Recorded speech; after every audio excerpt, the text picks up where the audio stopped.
गंगाधर चौधरी, तुमने हमारे तहसीलदार साहब को मिलने से इनकार कर दिया। इसका अंजाम जानते हो? Good evening sir. सर, सारे जमींदारों ने इस फॉर्म पर दस्तखत कर दिए हैं, सिवाय शिकारपुर के चौधरी के। उसने तो मुझसे मिलने तक से भी इनकार कर दिया। चौधरी को फोन पर बुलाओ। हेलो चौधरी साहब। Sir, he is on the line.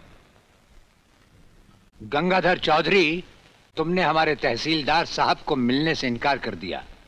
इसका अंजाम जानते हो? अंजाम सोचना चौधरियों का काम नहीं होता कलेक्टर साहब। बिन बुलाए मेहमानों को बिठाना आपकी आदत नहीं, और बिन बुलाए मेहमान से बात करना हमारी आदत नहीं। चलो हमारे साथ। क्या मतलब है आपका कलेक्टर साहब? चौधरी साहब, ये जोर दिखाकर आप हुकूमत के इरादे नहीं बदल सकते। बात तो साफ है, जमींदारों ने जमींदारी निभा ना पाई, इसलिए सरकार ने एक स्कीम बनाई है जिसके अनुसार जमीन का असली मालिक किसान होगा।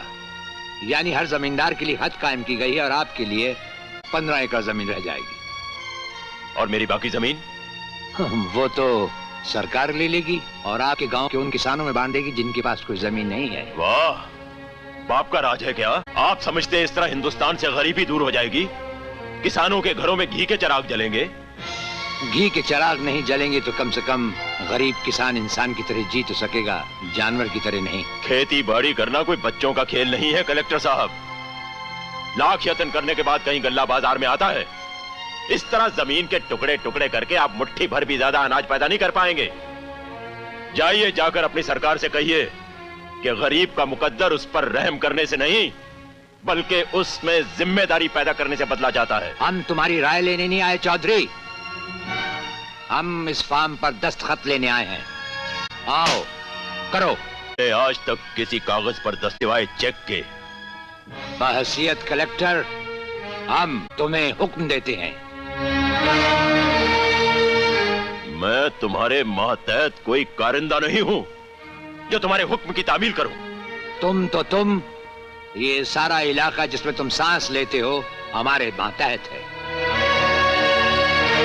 आओ दस्तखत करो।